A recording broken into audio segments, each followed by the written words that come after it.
The Mumbai story. I'll just touch upon how the situation is in Mumbai. Today, we have at least 3 centers have started doing fully endoscopic spine surgery. I know Apollo, I am doing more than 700 cases.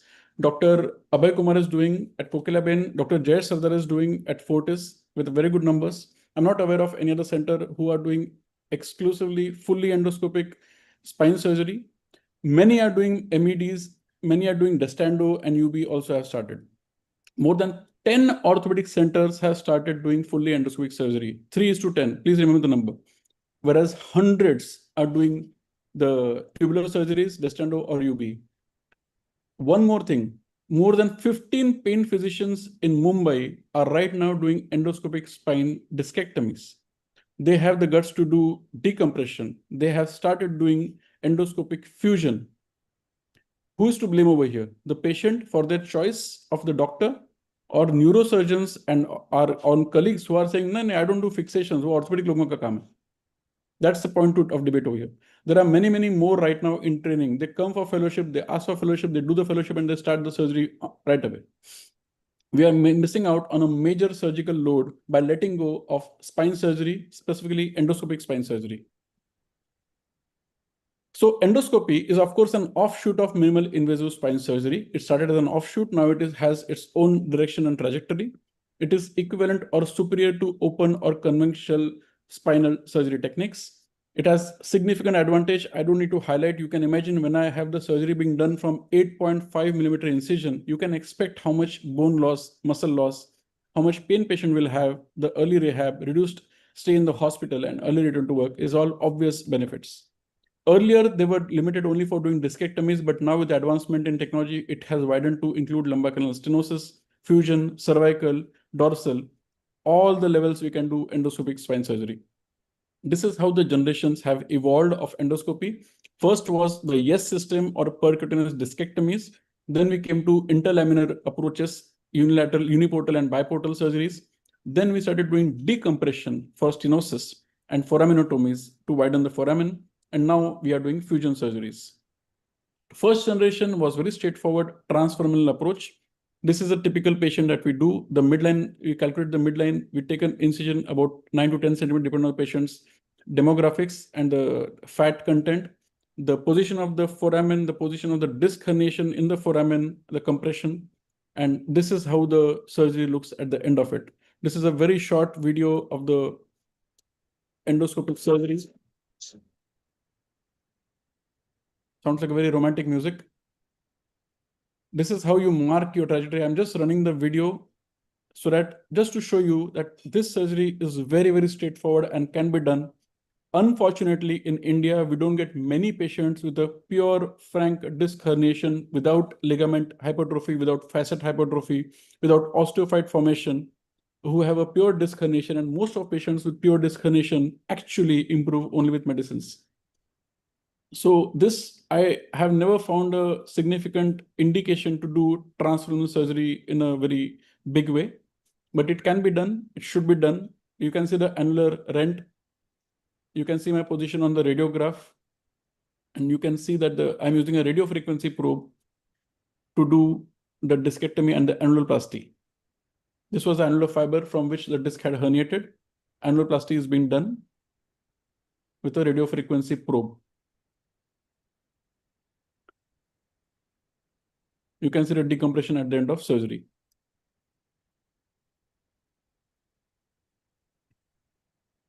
Second generation, we came because all neurosurgeons and all spine surgeons basically are used to doing a laminectomy. This is how we decompress the spine.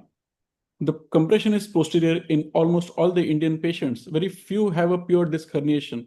We have ligamental hypertrophy. We have what Dr. Goel has described, vertebral instability that creates a facet hypertrophy that creates the osteophyte formation and causes foraminal stenosis and secondary disc herniation or annular bulge.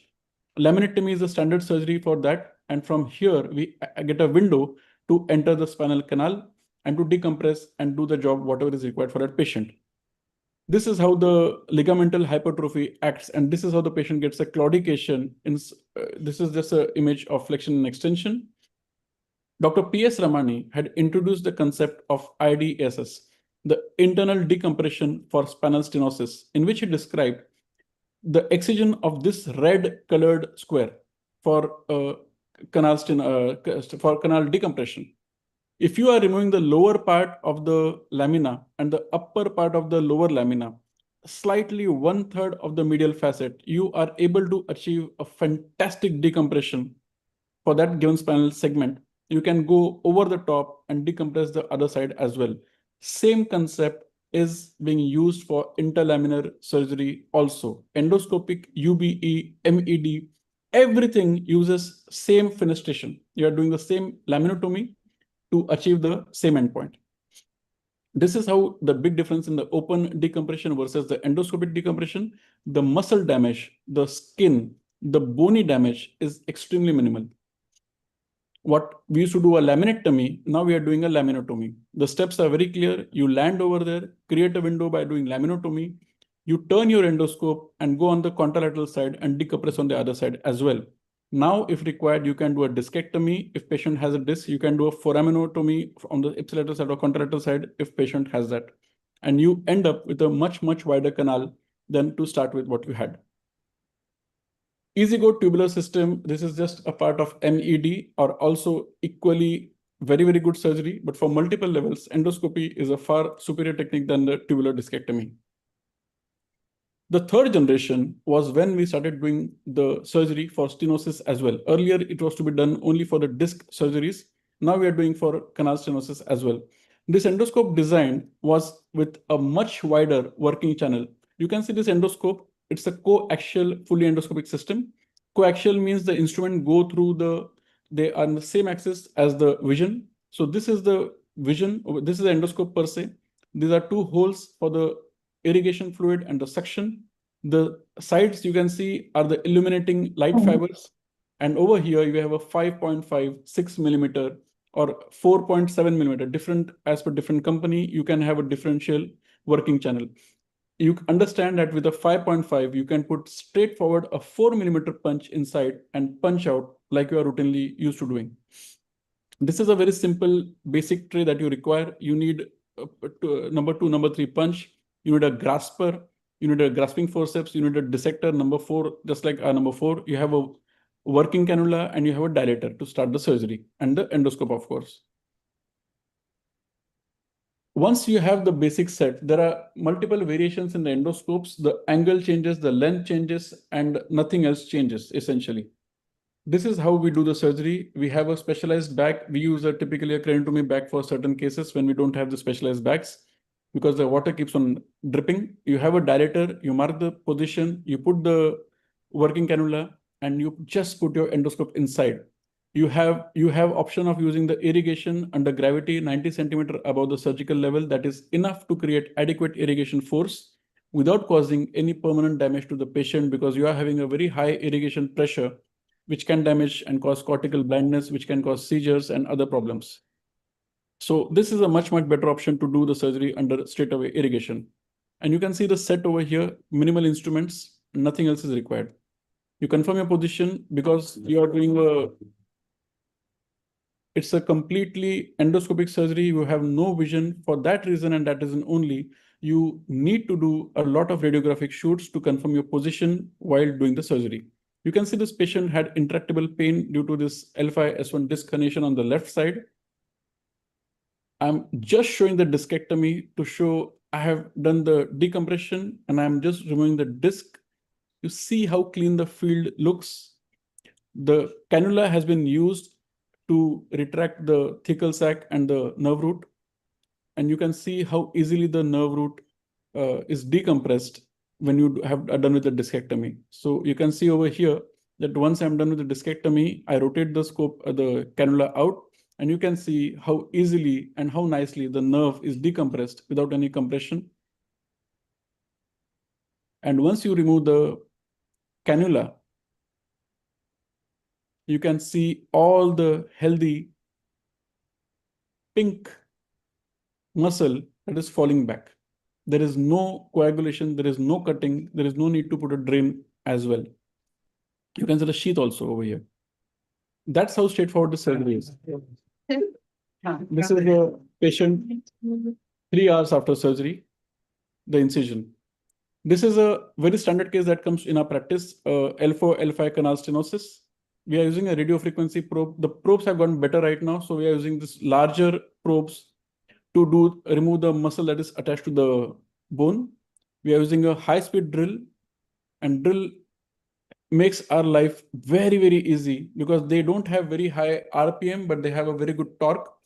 And once you are done with the drilling part, you are punching out. This is just a routine surgery, what you are used to doing by your microdermal discect retractors and any other technique, or even like your tubular surgery. You can see this is a superior part I'm right now drilling. After drilling, I have doing the punching out the remaining part of the bone. You can see the ligamentum is proper yellow in color, and we have reached the upper part of the ligamental insertion. The ligament is being excised. This hypertrophied ligament is the main cause for her claudication, like you can see on the MRI on the left-hand side. You can start seeing the thecal sac. The thecal sac is being pushed down due to the irrigation fluid. So there is very less risk of you catching hold of the dura with your punches. We are far, far more careful in these aspects. You can see the exiting nerve. Right now, the traversing nerve is become the exiting nerve over here. Hardly any bone has been removed, but the ligament is being removed completely.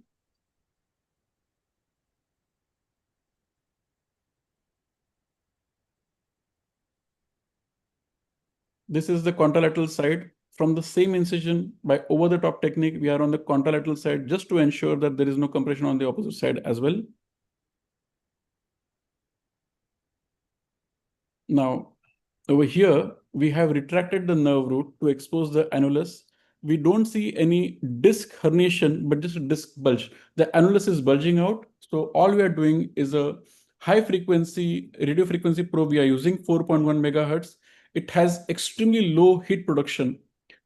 It is almost 43 to 48 degrees Celsius. So it does not burn the neural tissue, and we can use it at a very close proximity to the neural tissue without damaging it. So this radio frequency probes causes the tissue to shrink. The annulus is shrinking, and the nerve root you can see is very, very happily lying in the canal. It's exiting very happily. The contralateral side is fully open.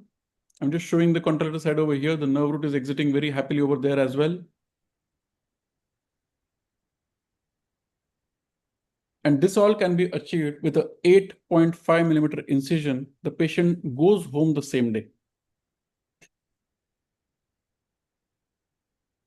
Another case which highlights similar thing over here, I just want to show you that we have done the retraction. We have done the exactly same process. There's no difference in the any surgical plan that any surgeon does. Endpoint is same, but here we are also doing a discectomy. The patient has a disc herniation. So we have retracted, we are doing a discectomy, and the patient, you can see the nerve root that is exiting. We can see the pedicle also over here. That's adequate decompression for this patient. The big difference over here is the quality of vision. You see your dural sac and the root and the disc over here. You see the same things in fully endoscopic surgery. The quality of imaging is very different. I am my camera, the 4K endoscope, is very, very close to the tissue being drilled or the tissue being punched out. Because of that, the safety parameters are always far, far better. You're not standing far away from the endpoint tip of your instrument, because of which I think the safety is far, far more than anything else, than any other technique. Yeah, Sumit, I think we are running out of time, 20 minutes. In a minute, you'll Yes, have to I'm wind up. done. I'm at the almost at the last slide. Okay, The thank you. radiofrequency Thank you. coagulation. My conclusion over here is very simple. Endoscopic surgery is the important advancement in the armamentarium of a neurosurgeon. Conscious sedation, same-day discharge, and post-op minimal pain. It has a big role to play in the new era of quick discharge and reduced stay in the hospital.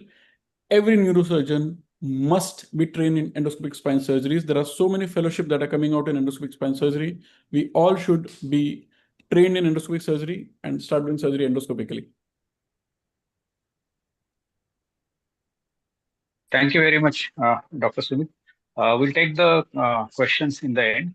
Now I invite Dr. Jayan Gaud for his talk, Economics and Managing Complications. Good evening, everybody. So, uh, okay, am I visible? Yeah, you're visible. In progress. Good evening, everybody. So today I'm going to talk about economics of full endoscopic spine surgery and learning curves and technique. So, as Dr. Sumit, my esteemed senior, he has already shown that endoscopy is not only a marketing gimmick, but it is definitely beneficial for the patients, Dr. where Jayan, there is there a is some minimal. echo, I think. Probably you have logged in from mobile also and from your device. No, sir. I'll just turn off my headphones. I'm talking on headphones. Yes, yes. My headphones. I'm talking on.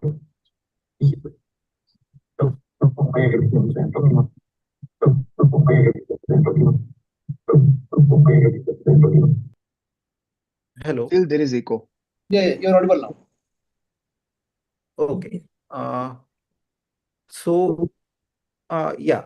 So endoscopy is not only a marketing gimmick, but it is truly beneficial to the patients because of minimal invasiveness, small incision, and faster recovery. So since ages like from 1970 to right now from 2007, 2013, the size of incision is decreasing from 5 centimeter to 8 millimeter of incision. But our aim is to do same decompression what we achieve with the full endoscope, like open surgeries. Now with different techniques, it has come to the endoscopic spine surgery. So this is the AO spine nomenclature for endoscopic spine surgeries and endoscopic assisted spine surgeries. Uh, so this is the Dustendo, this is the UBE. And now what I'm going to talk about endoscopic spine surgery is a full endoscopic spine surgery. It is the smallest incision spine surgery of the world. So we know there are different things available. We should know what we are going to cook with our all ingredients. So we should know all the techniques. Sorry, am I audible?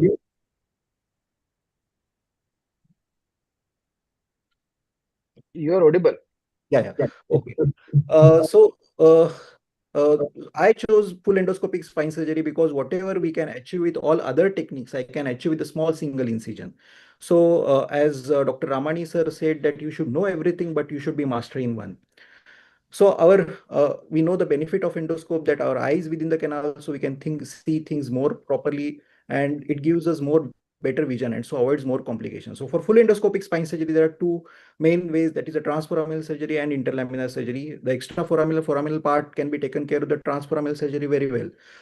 The central and paracentral area, it is taken care of the interlaminar area. Even we can access the foraminal, extraforaminal part with the interlaminar area, but with over the top or contralateral contralateral way. So these are the generation of endoscopy spine. Already Dr. Sumit has already been explained very well. This is a transforaminalscopy where small scope is introduced in the Cambine's triangle. Indications mainly are annular fissure, non-migrated or low migrated disc. With high skills, you can even do high migrated disc or sometimes foraminal stenosis. Uh, there are different ways to do this surgery: inside out, outside in technique, outside out technique. Like this, we can decompress traversing as well as exiting route. These are the instruments required for the transforaminal surgery.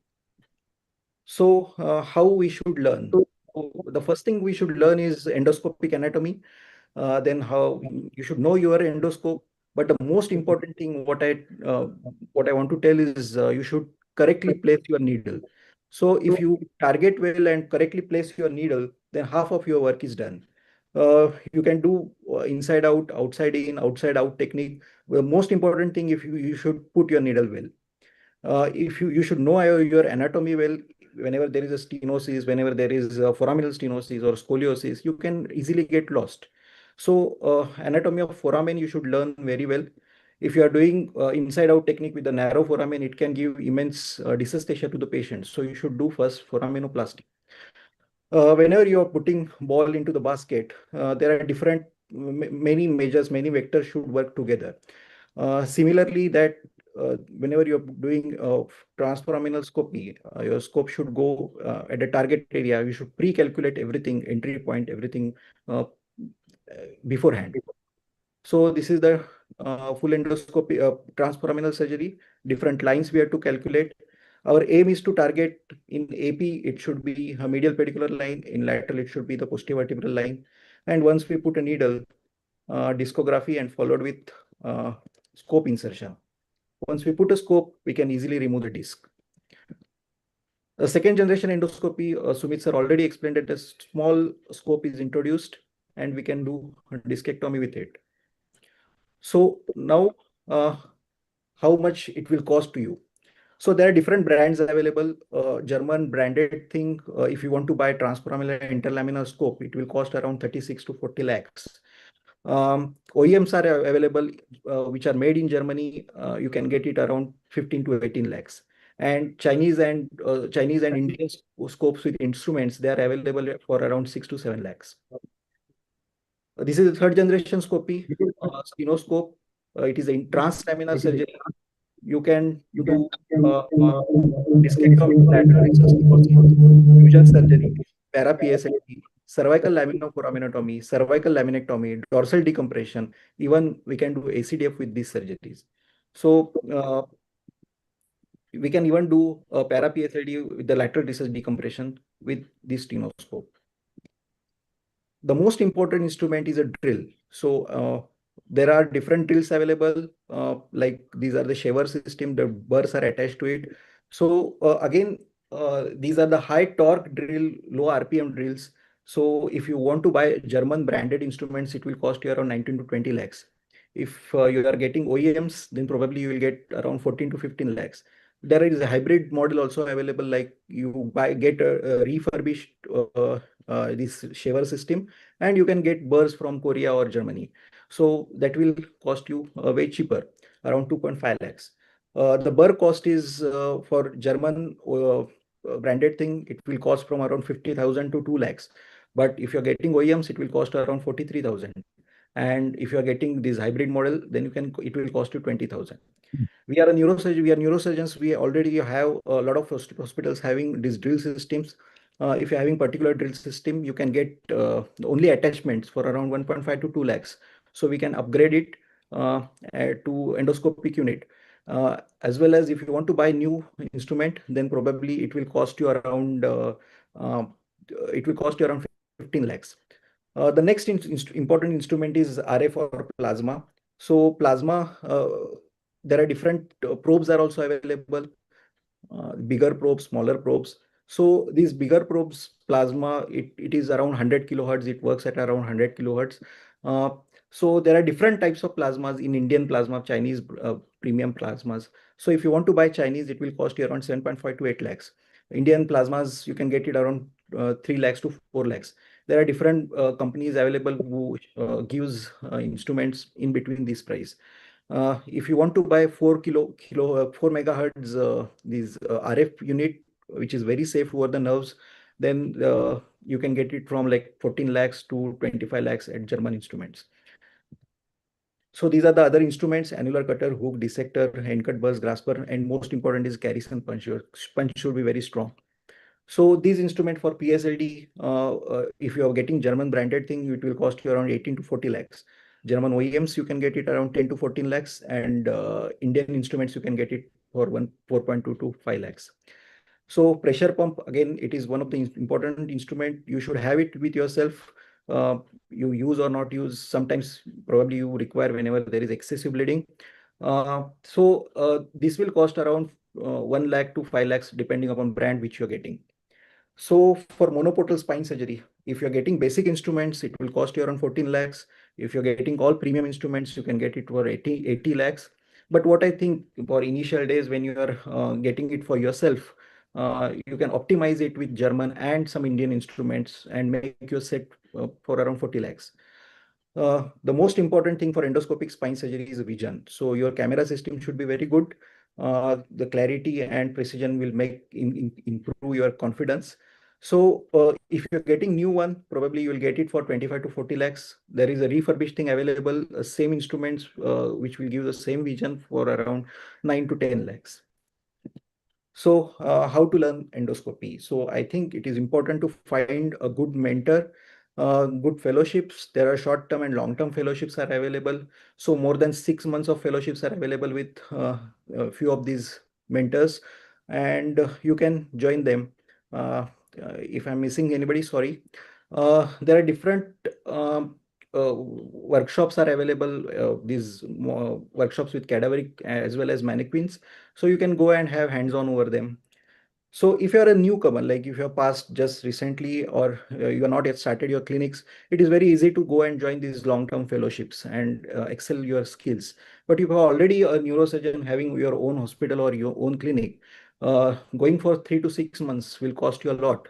Like you lose your patients, you lose your contacts, as well as these fellowships in abroad will cost you a good amount of money. So it will cost around 25 to 30 lakhs. So is it worth investing these amount of things in learning endoscopic spine surgery? I feel whatever we are doing is better good for future patients, and endoscopic spine surgery is going to be future. Everybody is going to do any type of endoscopy in probably future time. So it is definitely important to invest that much amount of time and learn endoscopy. How to learn endoscopy faster? My mentor told definitely you can't learn that much amount of endoscopy fast. You can do small discectomies or ipsilateral decompression, but for doing contralateral decompression or advanced surgeries, definitely you have to spend more time. Your learning curve should not be a suffering curve for the patient. So for interlaminar surgeries and translaminar surgery, your orientation and coordination is important. You should learn how to hold your drill. This is all joystick maneuver. So whenever there's a coaxial scope, again, instrument is going along with the scope. So all these joystick maneuver should happen to use your instruments. You should know how to tackle complications. Like this is a red screen. Whenever excessive bleeding, you'll not able to see anything. Then there is the adhesions. You should learn how to remove these adhesions safely. There can be a dural tags which need to be separated. Otherwise, it can give uh, tears. And if dural tears are happening, how to manage it. So you should learn all these things during your fellowships and during uh, uh, fellowships.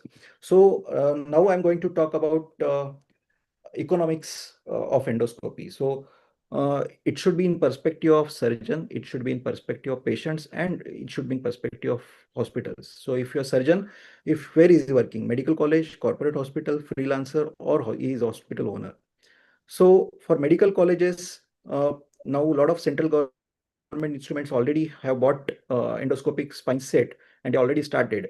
But the main challenge is with the state government institutes, as they're still struggling with the basic care. Private medical colleges, they ask for ROI.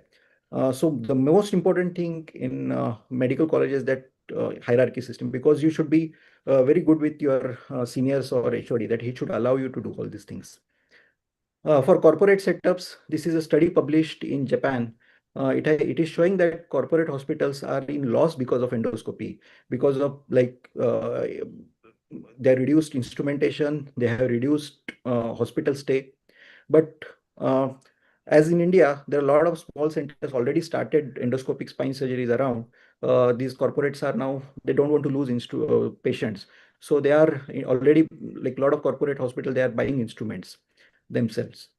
If you want to start your own, if you want to get your own instruments, you can share it with 2 to 3 surgeons, but it should be like-minded, because otherwise it will create havoc later. So my advice is start endoscopy with basic instruments, then you can upgrade it to later better instruments. For hospital owners, as neurosurgery already demands a good amount of instruments like neurosurgical microscope, CUSA, navigation, this cost of endoscopy is nothing in front of them. Most of the hospitals have their camera system, they have drill system, so you can upgrade it very easily. And whatever we are doing is for beneficial of patients, because endoscopic spine surgery avoids a lot of screwing, as well as it reduces hospital stay and lowers the cost. Since long time, the spine surgery is badnaam because of a lot of complications. But with improved amount of vision or greater vision, we can reduce these complications and give optimum result. And that way we can increase the number of patients. So if we think how we can achieve the break even, so if you are earning 30 to 40,000 per patient, uh, within 100 cases, we can do the break even. And after that, you can think to get more benefits. So if a new surgeon, a newcomer is already, like if he's coming in the practice, if he's operating 3 to 4 patients a month, it will take 2 to 3 years for getting break even. Your first few cases will be charity because you are learning for yourself. Then probably after 50 cases or 100 cases, you can charge better. Learning curve, I'll advise initially you should start with L4-5 disc herniations, then 30 to 50 stenosis cases you should do, and then you should go for endofusions and then cervical and dorsal surgery at the peak or a summit of Everest. Nowadays we are doing intradural tumors also with the endoscopic spine surgery. So myth, it is too difficult. No, we are neurosurgeons. We are already doing brains and skull-based surgeries, vascular surgeries. So endoscopic spine surgery is not difficult. It is just a little training required. The only thing, as Sumit sir said, that we should stop giving second-class treatment to the spine. You should have a good mentor with you. It will definitely reduce learning curve. I am lucky to have my mentors along with me. Always they taught me well. The pitfall main wrong case selection. The solution is very simple, that we should start with the simple cases. So do not hesitate to call for help whenever you are doing a complicated cases. Do few cases with your mentor, so it will reduce the learning curve. Thank you.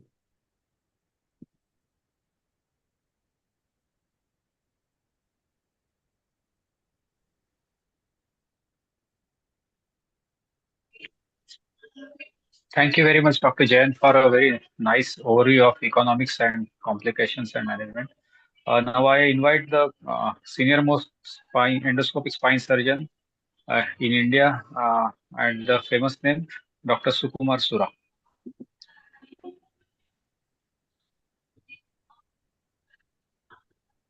Jayant, I think you need to check out from your. Yeah, he has to stop sharing. Jay. Yes. Yeah, stop sharing.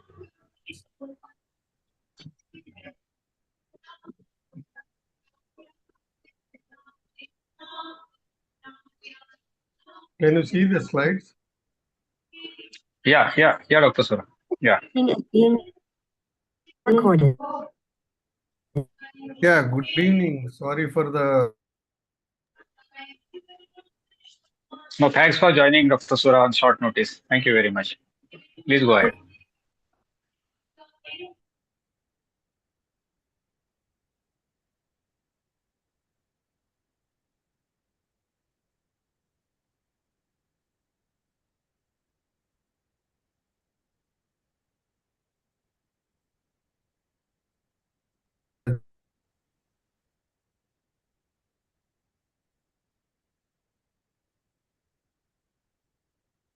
I think some network issue.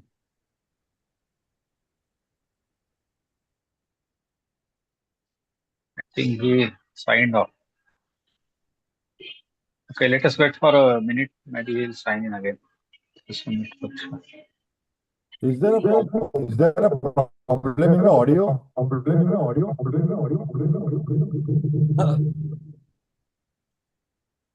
Yeah, now Dr. Muzumdar's voice was going a lot. So there is a echo. There is a lot of echo. He joined back. Does everybody's voice has echo? No, it No, is no. not there. Probably sometimes what happens is when we log in from two devices, like from mobile Yeah, or but the laptop, it happens. When you are not talking, you should mute your mic. Yes, sir. So meanwhile, till Dr. Sura logs in and start his presentation, we can go ahead utilizing the time with asking some discussions. That's it. So Yeah, that's a nice idea. Hello. So there's Majumdar sir का echo आ रहा You है. hear me? बहुत ज्यादा है. Oh, sir is HOD na, so Very I true. will log in again. I will log in again. Wait. Yes, you log out from the other device. Yeah. So I want to comment on first of all, Dr. Shumit and Dr. Jayan, fantastic presentation. thank you. It's something far apart. Dr. Sumit very rightly point out that we need to in increase the number of spine endoscopy mental center in India. Then and then we can increase the upcoming young neurosurgeon to start the endoscopic spine surgery. That's the only way. And Dr. Jayant very rightly said. Uh, so Dr. Sukumar, I think, is starting. So what I like, Dr. Jayant, your presentation, the first presentation I have seen in which you have elaborate the economy of the spine endoscopy. Fantastic. One just point I want to add. Uh, we are ready, Dr. Ranjit? Yeah. Yeah. He had some power outage. He's joined back. So let's start. Yeah. Yeah. So good evening. Sorry, gentlemen. So my talk was actually to give first, to just give a gist of why we should learn endoscopy paradigm. So when you say paradigm shift, it is always you challenge a technique, then you follow a new technique, disrupt, and then change your methodology and add technology to evolve into a new technique. So that's how there is always a paradigm shift in whatever techniques we operate or do surgeries today. So what is happening in spine endoscopy? So definitely we need to understand this Kuhn cycle to understand what is that happened in this past few years in spine endoscopy.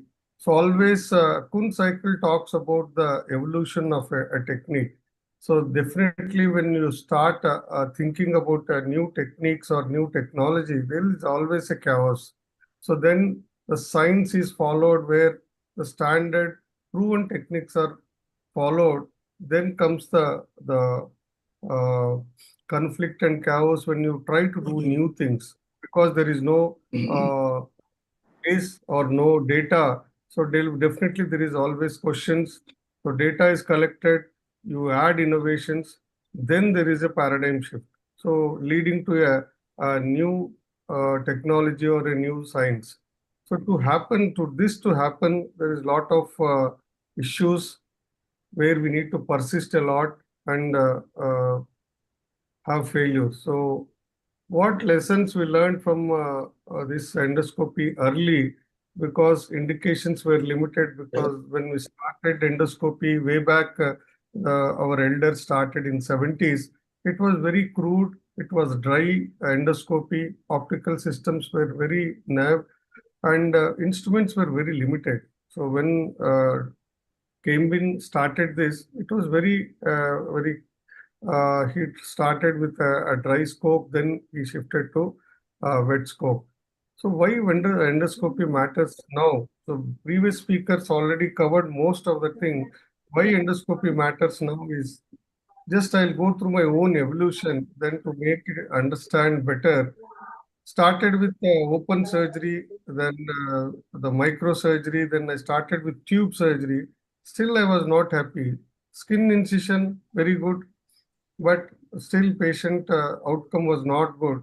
So what I did was I started doing endoscopy. I was curious to know what was happening, why I was not happy with tube surgery. I put an endoscope after surgery, I put an endoscope into the tube and see whether my microdiscectomy was adequate or not. I started seeing that there is a huge medial disc which I was leaving. So there's a lot of humps which were leaving because of the limited exposure medially and lack of retraction with the tube. So there were residual fragments, or you can say residual disease, where patients were unhappy.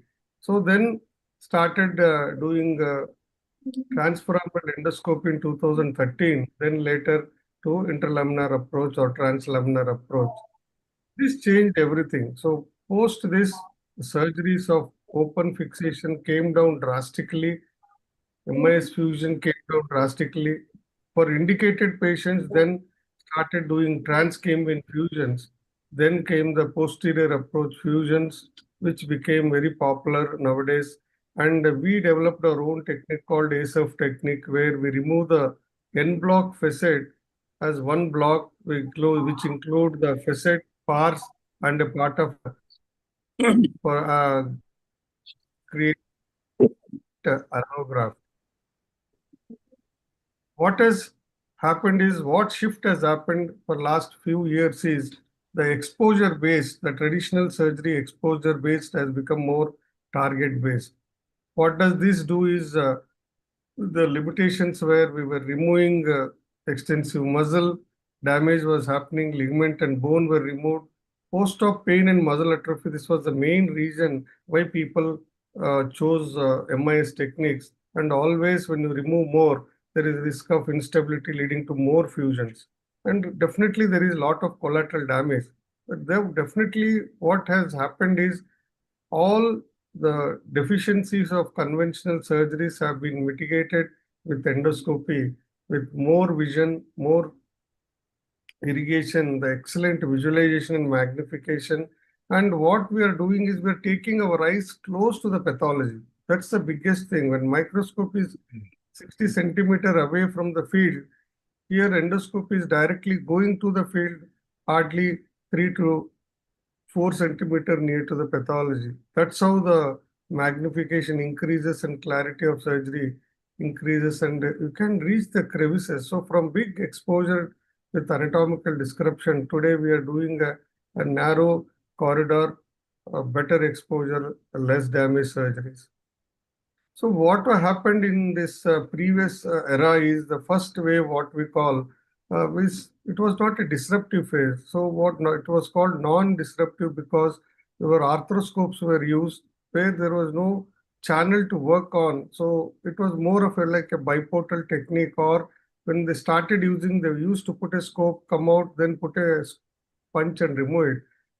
From that primitive few instruments, the second wave, it's called disruptive phase, where the irrigation, the single channel scope was developed, where multi-channel with a single tube was developed, where you have irrigation scope, lens and working channel in one scope. And with the development of radio frequency drill system, which Jayant showed just now, and the instrumentation, definitely the disruption has happened here, and more and more advanced surgeries can be done today with endoscope. The third wave, what we call, is since 2010, with the interlaminar and posterior approach having more refined and advanced indication like cervical, thoracic, fusions and tumor surgeries are being done post 2010, which is what you can say modern era of endoscopy.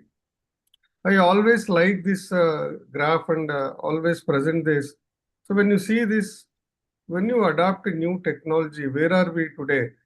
So there are always laggards. So start with innovators who were our forefathers, or the early people who started endoscopy, and they worked very hard so that we became early adapters. So now the endoscopy from early adaptation to just is leaning to early majority. So this is a very good sign. Once this early majority sustains, maybe next 2 or 5 years, it goes to late majority. This is the phase where it consolidates, the technology consolidates and goes to laggards phase, where it plateaus and stays there for a very long time. So we are now in between early and late majority phase, where more and more people are trying to adopt this technology of endoscopy. And you see the advantages the moment 5 years back, no one was talking about endoscopy. Now everyone talks about endoscopy and they want to learn. I just want to show the difference. So, how does the endoscopy makes the difference? This patient L1, L2 disc in a young lady, you can see here, if this was to be done in an open technique or microscopic technique, definitely we would have done a fistectomy to remove this hard fragment and ended up in fusion. Endoscopy transforaminal approach, you see, after 2 years, nothing has happened. So then the second case, dorsal ossified yellow ligaments, in such cases, you have not done any damage, interlaminar or interspinous structures are preserved. only a partial fistectomy has been done, and you can see the difference. Cases like this, every day you see such cases day in and day out. So these are the cases where you need a precision and less collateral damage, where you can give this outcome with endoscopy today. And see this case, definitely even a open surgeon or a good best of the best microscopic surgeon fears to do it because of the dural injury and the post-op morbidity.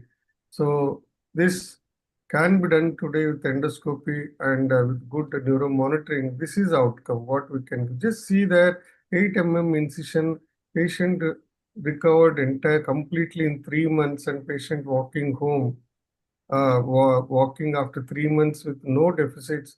It's a great thing to the patient we can give, where patient, you are not damaging, you are not fusing. Otherwise, you could have fused 2 levels up, 2 levels down for this case. And case like this, where you have a ventral and dorsal pathology with calcified disc and ossified ligamentum flavum with paraparesis, this patient recovered completely in 3 months after surgery. And 1 level we did a transforaminal, 1 level we did posterior approach, and patient completely recovered. Cervical, yes, as Jayan said, it should be done in the last before you reach the top of the mountain. So cervical, you can see this definitely indicated patients, elderly patients where they don't want fusion and you don't want to do fusion or long decompression for such patients. Definitely you can give this. Lumbar, it's already proven you can give the best of the best outcome in lumbar canal stenosis. You can see 4 years follow. People often ask me, what if there is a re-stenosis or re-canal stenosis? Definitely you do correctly, you can give a very good long-term benefit to the patient. And this is the latest addition what we are doing now. This is a 6 centimeter tumor we operated recently. Entire tumor is removed, intradural tumor completely removed, and we have sutured and started using endoclips, introduced endoclips 1 year back. Now we are using endoclips regularly for dural closure and dural injuries during routine surgeries.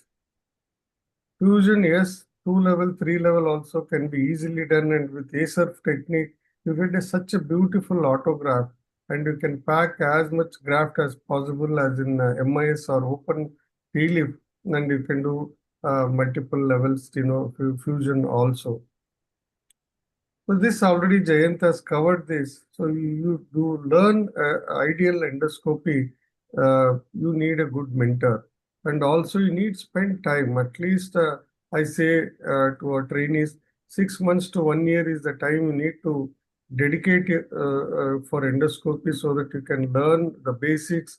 You can learn see the master operating both his hands and the monitor, and start attending workshops and cadaver workshops. Only then you can be a good endoscopic spine surgeon. For that matter, any technique you want to learn, so you need to follow this. I always quote this. It's from eSpine Academy. I like this slide. So this is a way you should follow, or maybe we should take from some steps from them, and I think we should formalize this training programs, so that wherever you go, you have the same training programs.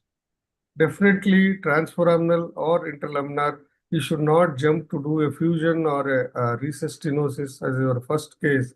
Always graduate with discectomy, do some hard disc, then go to the lateral recess and endofusion.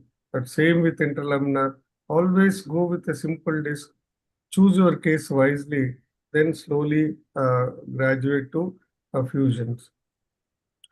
Definitely there is a lot of scope and future for endoscopy. So now we are integrating robotics and navigation so that the outcomes are similar.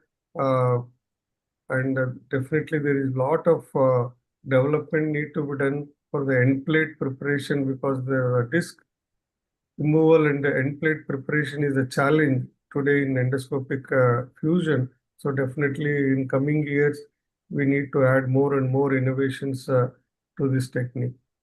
Thank you very much. Thank you for the opportunity, Ranjit. Sorry for the inconvenience caused. Thank you, Dr. Sura, for a fantastic talk, and thanks everybody for fantastic talk. We are open for questions and discussions. I can see Dr. Sarang has already posted 2 questions, so I think we'll start with that.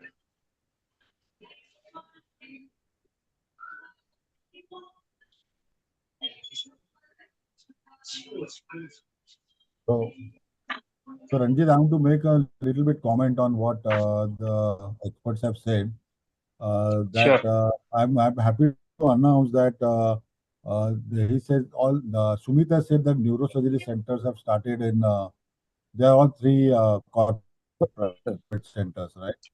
So I'm happy to announce that while I was head of department at the Sion Hospital, we had already started an endoscopy endoneurospine service. And I'm happy to announce that Dr. Sagar Gauri and Dr. Rohidas, even here have conducted workshops, we have operated, and we have done more than 50 to 60 spine surgeries. And a lot of people have come and they have seen and they have been trained and they have been learned. So I think in addition to the centers, if medical colleges take it up, I think it will be a great service. It will be a continuing medical education in that. So just to keep all the audience informed that endoneurospine service is very much active in municipal medical colleges. Thank you. That is very nice to hear. I think all medical colleges and all Apex neurosurgery centers should follow the suit. Yeah. So it's very nice to hear, Majumdar sir. Absolutely true. Without that, it will not going to go ahead for spine endoscopy. Just want to add Dr. Jain comment that you said that in private medical college in the corporate, they're going loss. They have to generate the revenue by that. Now the corporate people have started to increase the number of level, particularly for that particular spine endoscopy. So initially, MED was happen in level 5. Now for spine endoscopy, they are doing an insurance package, so they give level 7. So overall in India, the corporate is having very big, the revenue generating I can see in the last decade, and that's why all the corporate is started purchasing this kind of spine endoscopy system. Just want to add things.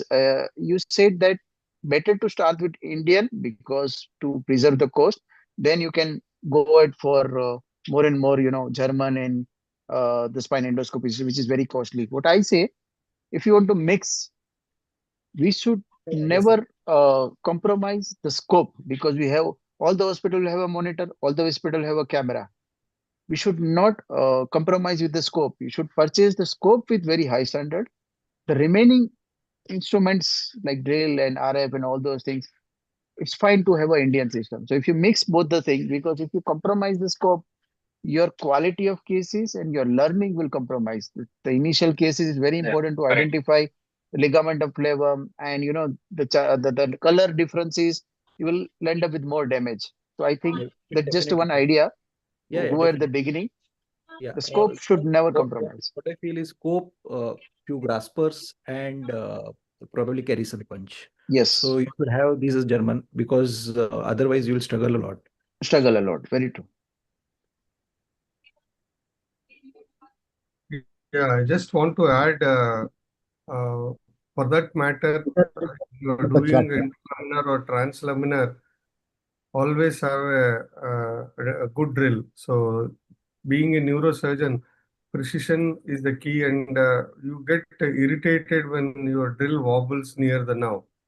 So all beginners, the concept of starting with the Indian instruments uh, should not be practiced. This is my personal opinion.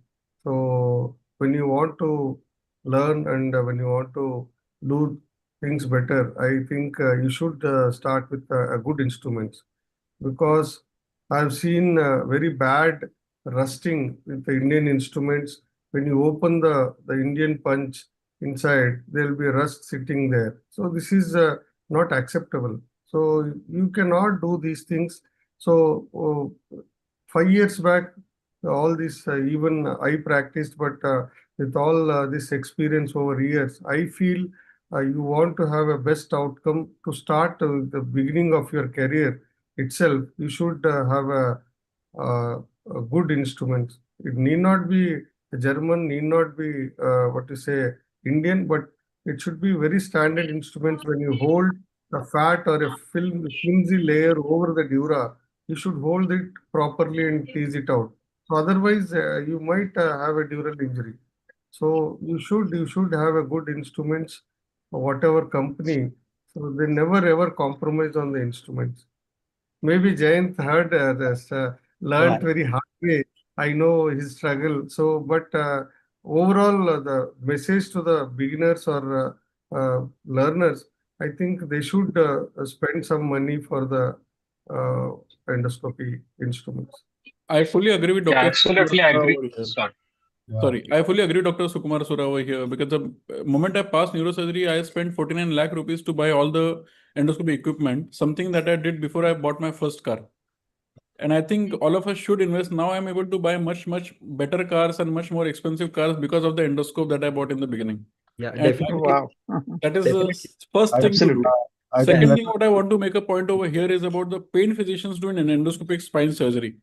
We as MCNS must take a stand about it. We cannot let it slide on the side कि हो रहा है वो लोग कर रहे हैं मुझे फर्क नहीं पड़ता है. It should affect us, because the complications, you are the one who are going to manage the complications of these things. You are the one who has to manage with the bad name that comes with it. So I think as an MCNS society, we should take a strong stand, either support or oppose. Whatever stand is there, we must take a strong stand about anesthesiologist doing pain physician practice, doing endoscopic spine surgery in hospitals. Yeah, I think Sumit, So- your point is well taken. There is no question of opposing it. It is supporting only. It will support. I think Dr. Patkar and Dr. Rohidas are waiting. First, Dr. Patkar or Rohidas, whoever wants to go first. I think your comments are very important as far as this thing goes. Anybody want to, Patkar or Rohidas? Patkar जी आप start कीजिए. I am not dinosaur. I'm not. Hello. But you have I- you have experience of I all have- the things. Yeah. I'm a dinosaur. I've gone through all of it.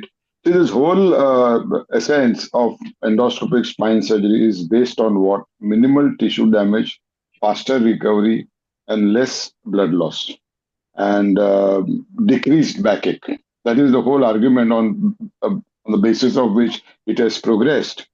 One thing which has been missed in all the talks is the operating time.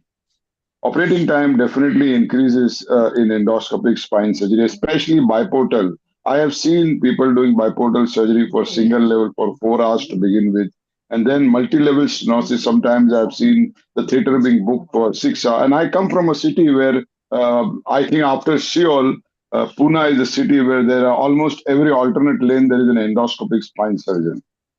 And I have also been in this peculiar situation where I have had to solve problems of endoscopic spine surgery, not because I am very great in spine surgery or something. It's just that because I'm there, so patients come to me by virtue of seniority.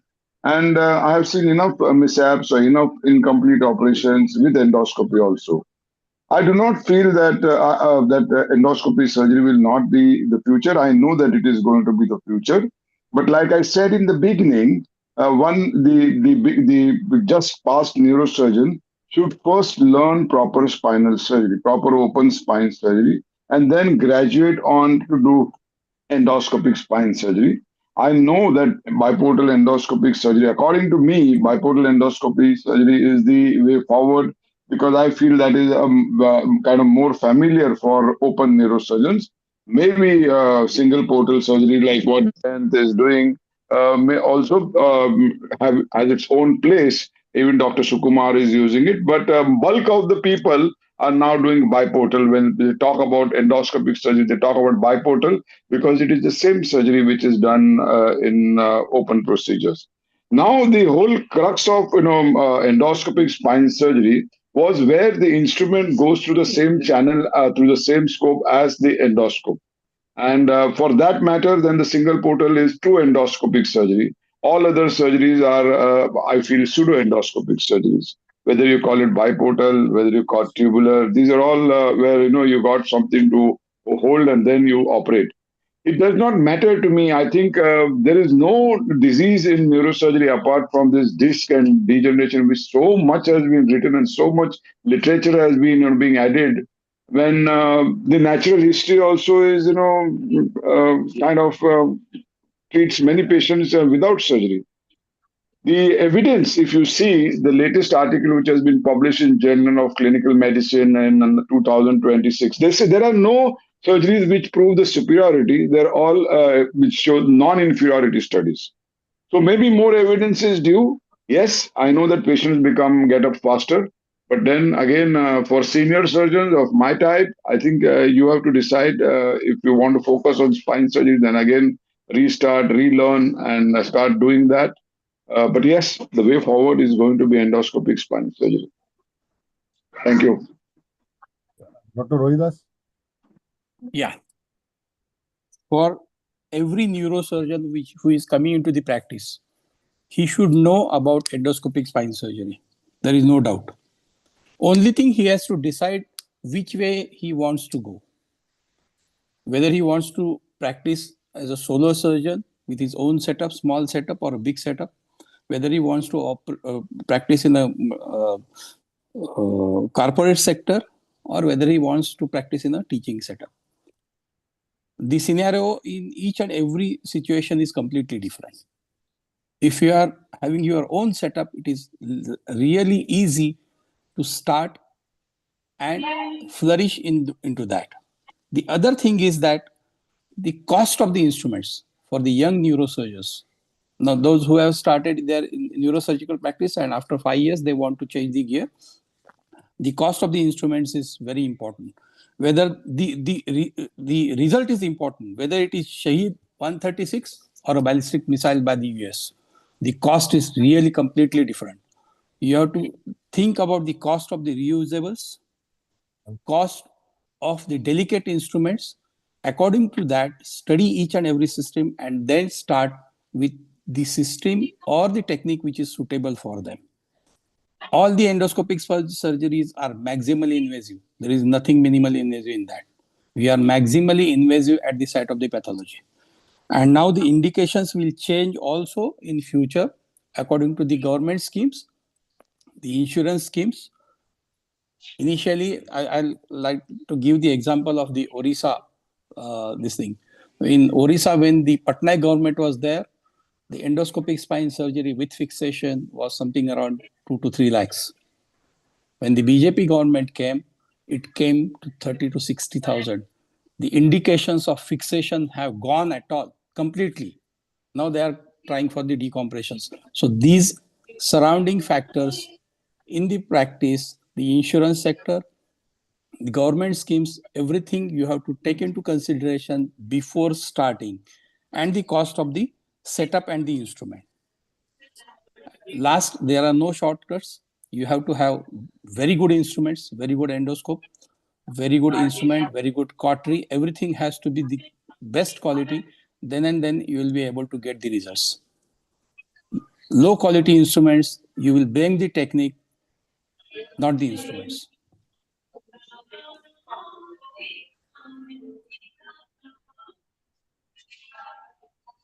Thank you. Ranjit, okay.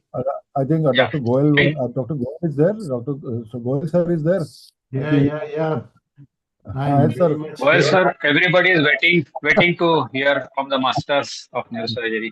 My mastery is that I don't know the spelling of endoscope, but I will encourage young people to learn endoscopy. You see, you know what? From here to Dadar, about 200 years ago, everybody was going by walking. Then came bullock carts. Then came bicycle, which was the greatest revolution in the world of technology. Then came cars. And then came helicopters. From Parel, from KM Hospital to Dadar. The destination has not changed.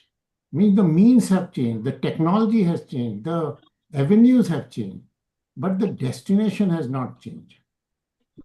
So my feeling is there is a need to change the destination now. There is a need to change the understanding now. Technology will come and technology will go. Techniques will improve and techniques have to improve.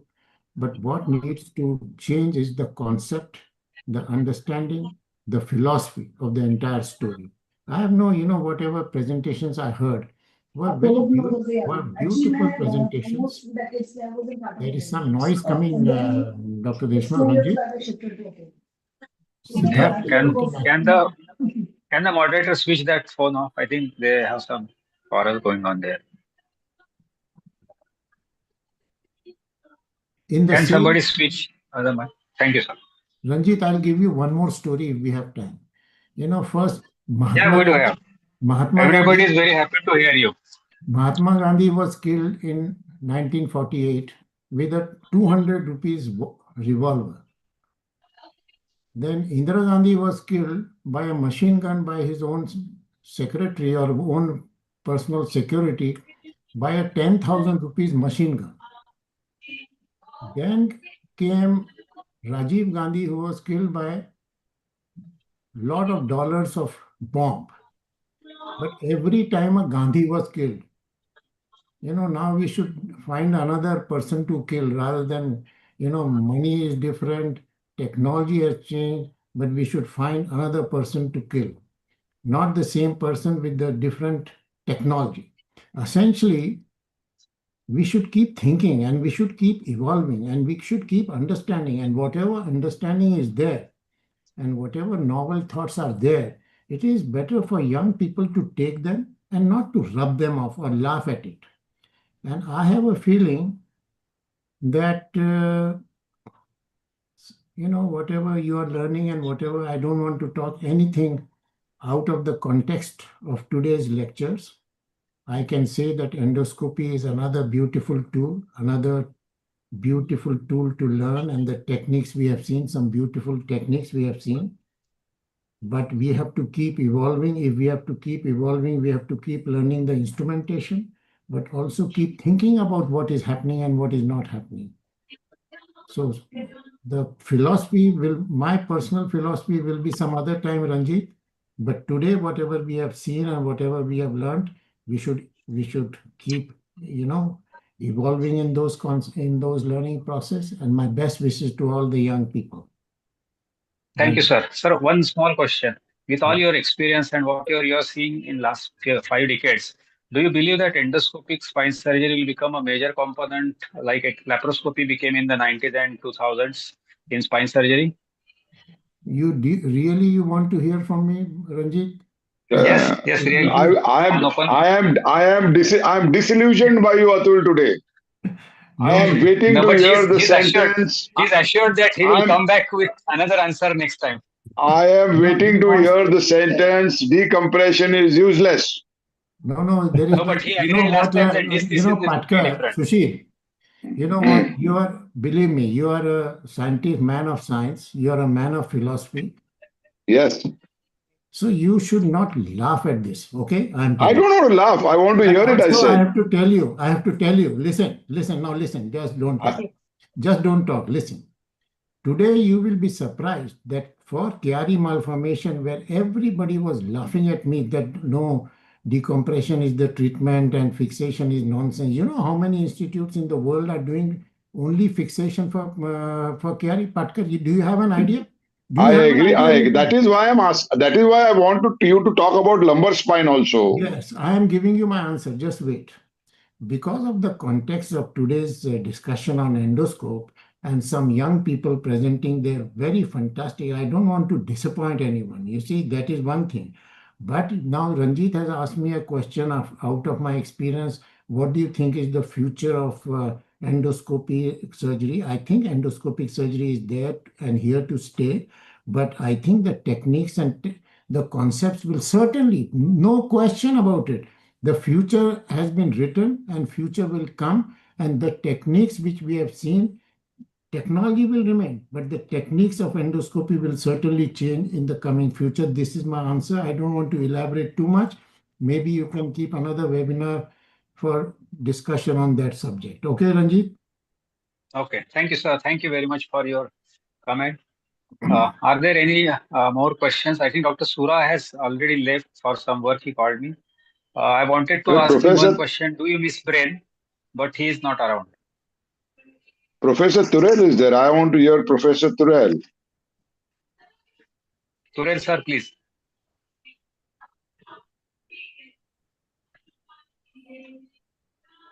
Where is Professor Turel? No, I think he's not. He's there, but he's not there. What are your comments, Datta? Datta, what are your comments? He already committed. He has started the endospine No. program in He Government has started, Medical but College. he has not given his opinion.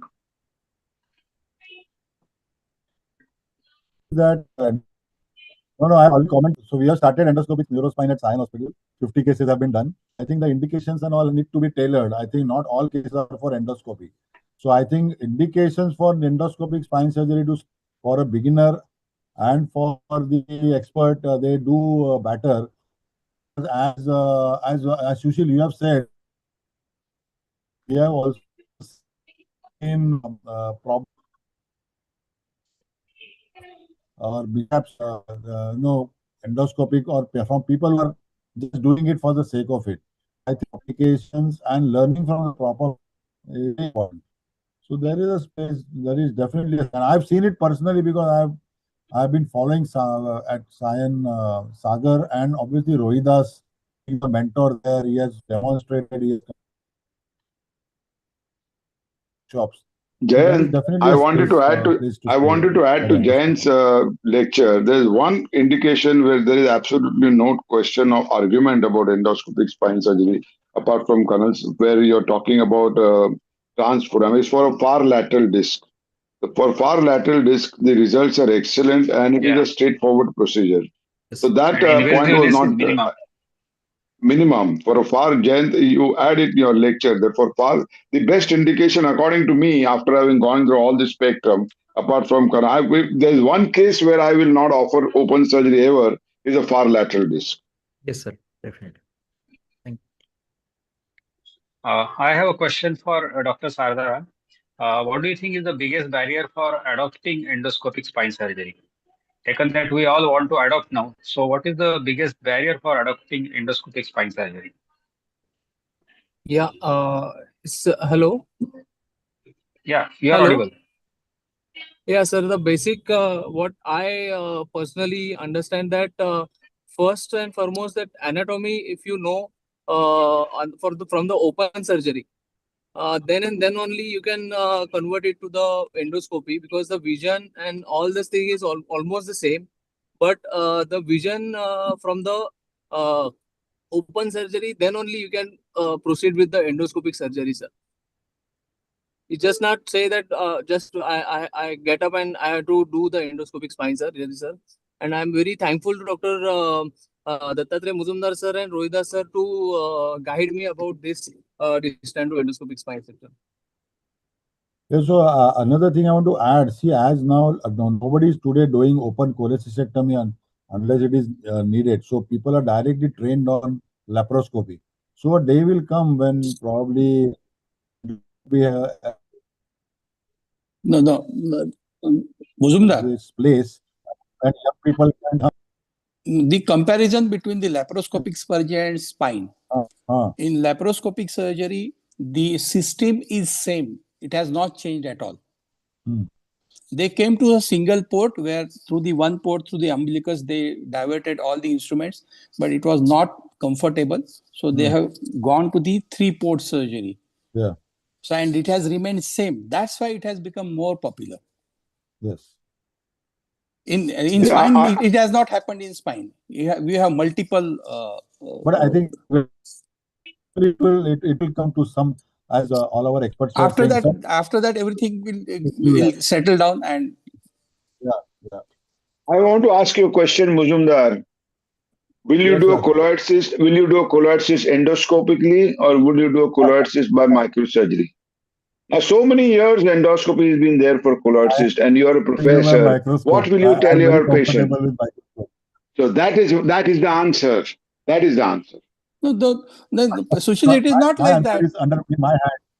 So I Because don't agree with Dr. Patkar. Listen, These are two Patkar, completely different scenarios. Listen. This You is the ask problem. Dr. Chup, he will definitely do endoscopically. This is the But he was saying that eventually everything will stop and everything in spine will become endoscopic.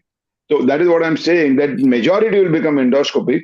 But like colloid cyst, there will definitely be a role for open surgery depending upon the surgeon's experience and his confidence of delivering the goods. Yeah, that is there. That is true. See, even today, people are doing open cholecystectomy if there are some issues with the common bile duct and adhesions, redos and all. So you better know how to do open cholecystectomy better. And if you don't know that, don't jump onto the endoscopy. That is what I'm trying to say. Yes, definitely. There is no question. No, for the younger neurosurgeons to understand the anatomy, trauma is there. Spine trauma is there. Is it so common? I think. So No, I think neurosurgery program should go through all phases. They should teach. We should teach them open. We should teach them tube, and we should teach them at least one type of endoscopic spine surgery. Whatever UB, Dejandu, full endoscopy, whatever. But at least one type of endoscopy we should introduce them to.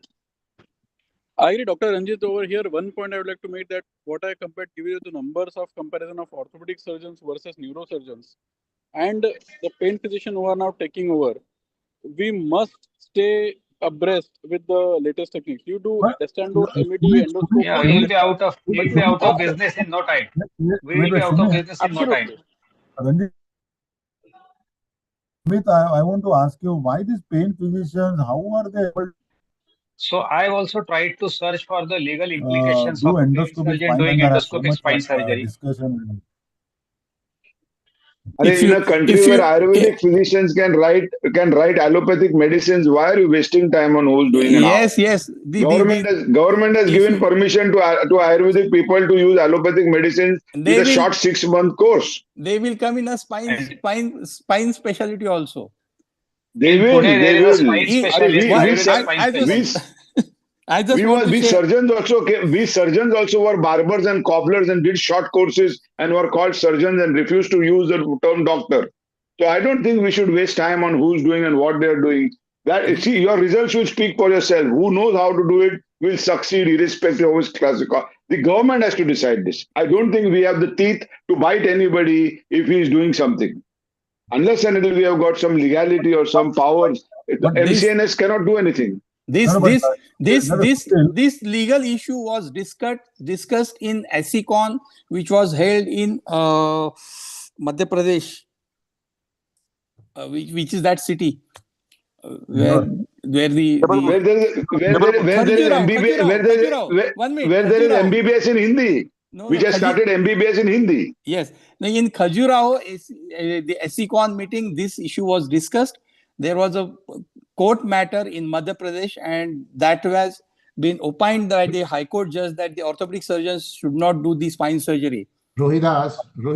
Yes. Why on the planet in Khajuraho you were discussing these stupid things? You should have done some better things. No, there were closed door talks. He was learning endoscopy.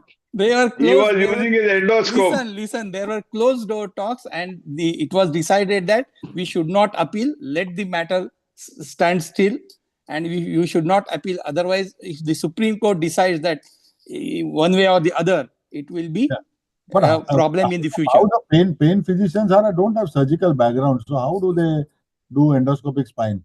So what is the government doing? Just like the anesthetists do the interventional neuroradiology, coiling up the aneurysms. Same thing. Yeah, the radiologists don't do this thing. The coiling. How much anatomy and the neurology they know? But at least they are. No. It is the same thing. It is the same thing.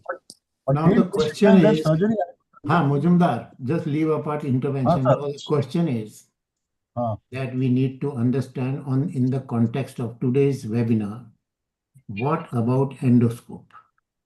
How much relevance you think the endoscope has in today's spine surgery? That is number one. How much relevance will endoscope have in tomorrow's spine surgery? And the third question, which was asked by Dr. Patkar, is whether it will indeed have some relevance or will not have any relevance. So these are the three questions. If you don't learn endoscopy, the neurosurgeons doing spine will be wiped out by the endoscopic spine surgeons in the orthopedic field. Not happening in our country. Our country is based on individual practice still. But still, in corporate sector, I agree. Orthopedic surgeons will take over this specialty. I don't think so.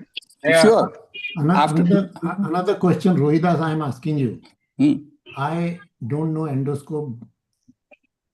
We were the first one in KM Hospital in 1985 to buy an endoscope which no ENT surgeon, no spine surgeon, no orthopedic surgeon in KM, Dr. Pandya bought in 1984 endoscope.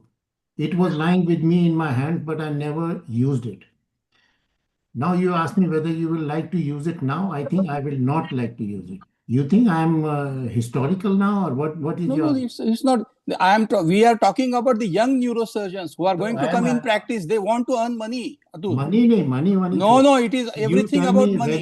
Whether I am historical or whether I am not kept up to the mark, or whether you think I am doing primitive spine surgery, or what is, just answer in yes or no. My answer to that question is absolutely no. I am doing top of the line neurosurgery without endoscope. And endoscope is good, but it is not mandatory. Endoscope is maybe, a cosmesis, but it is not the It is not cosmesis, Atul. This is a wrong message going to the youngsters. Wrong message. I can say this is wrong message. But okay. This is because of this, the senior people, the endoscopy is not flourishing in the neurosurgery. No, I'm not saying. Yes. You don't take me wrong. Listen. No, yes, I'm not saying endoscope is one additional tool, but it's not the last and the final tool. There are other tools. Microscope is. We are talking about spine only. We are talking about spine only. I'm saying spine. It is a tool. It is an additional tool, but it is not. You cannot say it is just because you know it, just because you are good in it. Just don't blabber too much about it. Okay? No. You are good. That does not mean microscope is not the answer. I am saying microscope is the leader in spine surgery. You may say endoscope is the leader, but don't put somebody else down. You say yes. We are talking about the young neurosurgeons who are going to come in practice in next 10 years. I think now the battle has started. I think the battle has started. See, we have to go by evidence. We have to see what literature. What is the literature in favor of? What is the literature in favor of? What are the RCTs saying? What are Cochrane reviews saying? What is level 1 evidence saying? I think level 1 evidence is slightly tilting towards endoscopy. There is no question about that. That gradually, just like from wiring, sublaminar wiring for C1, C2, the evidence tilted to lateral mass C1, C2 fixation described by Dr. Goel. It was based on evidence. What is the evidence in lumbar spinal surgery saying? The evidence is saying yes, biportal endoscopy or uniportal endoscopy is the future. And as of now, there are non-superiority studies. Eventually, there will be superiority studies where you will have the results where endoscopic surgery is superior to open surgery. And we have to accept that. There's no question about that. But Sushil, I want to talk about indications. All indications will be done by spinal endoscopy. I think there may be cases which are definitely not. Yeah, that is. We are not discussing indications. We are discussing the role whether endoscopy surgery is here to stay or no. We are not talking discussing about future. We are talking about future.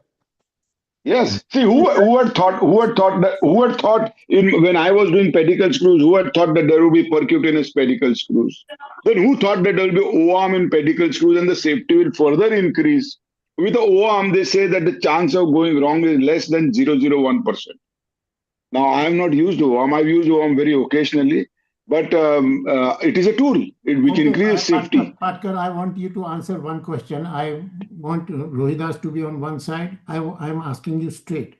For a spinal tumor, for an intradural tumor, what would you, if you are the patient, you ask your doctor, okay, do it with this or do it well. You ask the doctor, what instrumentation you will suggest? And if you You're suggest, asking yes, you're I'm asking asking you, me. I would will you do suggest the microsurgery. microscope or would you suggest? I will suggest the microscope. No, but if the tumor is less than 2 centimeters, I will do it endoscopically. Means at this time, you know what? You can do it with endoscope or you can do, but I cannot do it a 5 centimeter tumor. no, even if 2 centimeter tumor, Yes. of course, I have heard you, I have seen you, and you are very positive about it. That does not mean that is the end of the story.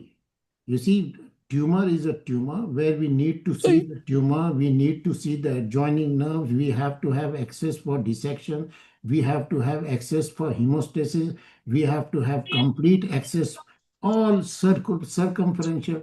You know, why to limit your access? Just, there is no question of limiting your access for a tumor kind of a situation. And But my dear Atul, the same argument happened for pituitary tumors, and now almost the whole world is doing pituitary tumors endoscopically. The vision with the endoscope will. Pituitary tumors are different. Pituitary tumors, you have the vision is different with an endoscope. This same thing with the 3D endoscopy in spinal tumors. I think so it is a matter of your expertise. As far as vision is concerned, I've gone through all phases: open, loops, headlight, microscope, tube, and now endoscope. I can assure you, endoscope provides much superior view, end-on view, magnified view, and the tissue differentiation is much better. There is not a drop of blood. You have missed out on I who will say that you should use the exoscope. An exoscope has much superior view than the endoscope. So I'm waiting for Manipal to buy it. No, I'm using exoscope for the longer tumors. 5 centimeters or 7 centimeters. I think the whole argument is not important what you're using, is whether, see, with endoscopy maybe the patient is discharged next day, with microscopy maybe the patient is discharged after 2 days. The question is whether what you can do in an uncomplicated manner in your own hands. Now Atul is a master of spinal. Everybody cannot become Atul Goyal, so don't try to copy him. Yeah. But try to do what you can with your hands. You know what? On the other hand, let me see. Atul, one minute. Rohit, just listen. You finish it. You finish with what you have done is what you have achieved with endoscope, what you have done and with various is we all know. We all know what level you have achieved, how many conferences you are demonstrating, how much you are doing. We all know. And what you have achieved is how many people have achieved what you have achieved. And we are proud of you. You are you were with me, and I'm proud of what you have done. And others, not many people can achieve what you have achieved. No, but on the other hand, I can only say just go on with what you have done, and the main purpose of this webinar was to encourage the young neurosurgeons to choose endoscopy, whichever technique they want to do, whichever technique is suitable for them, so that we should not lag behind the orthopedic surgeons, which are in large numbers as compared to the neurosurgeons who are doing spine endoscopy. The main purpose was to encourage them. Agreed, completely agreed. Yeah. And I think Dr. Patkar and also me, I take back whatever I have said. Young neurosurgeons, the purpose should be served of this webinar. Yes. The technology has to improve, the technology has to be adopted, but we have to continue to do hard work. We have to continue to evolve in our subject and evolve in the understanding of the subject. More than the instrumentation, more than the technology, we have to understand the needs of our patients and work accordingly. If you think endoscope is good, do it. I think, sir, I think what Dr. Patkar and Dr. Goyal and Dr. Rohida said they are the master, they are the experts, and I think all their points are valid. I think it is for the young neurosurgeons now to take all this thing and think about it. I think that we have to think before doing anything. So I think on this note, endoscopy a fantastic webinar, fantastic tool, fantastic comments. And I think a little bit of tussle is needed. I think I enjoyed that. And I think everybody has got his in his own right to obviously say, and nobody is right or wrong. But I think Dr. Goyal has got tremendous experience. Dr. Patkar is all over. Dr. Rohidas has made his name. Our treasure. I think all this, I think endoscopy has a place to stay, and it will evolve, and we should think of the right indication with the right person in the right hand with the right perspective. So with this, hand it over to Ranjit. I thank all the speakers, panelists, and my co-moderator. And Ranjit, for you to conclude. Yeah, thank you very much. The attendance was good, but we would love to have more attendance for next webinars. I think residents from all institutes need to join. We are doing this mainly for them. Of course, the discussions and valuable thoughts of seniors are enlightening for us, but more and more residents from all institutes should join. I thank for everybody and for speakers and moderators and panelists. Thanks so much. Sarang? Bye-bye. Thank you. Thank you, everyone, all the speakers and moderators. Sarang Shivshankar. Thank you, sir. We'll be sharing the YouTube link of this for the benefit of those who could not attend this webinar this moment. Thank you. Good night. Good night. Good night. Good night. Good night, everyone. Thank you. Thank you all. Good night. You. Good night. Thank you. Bye, Sunil. Bye. Bye. Bye. Bye. Bye. Bye.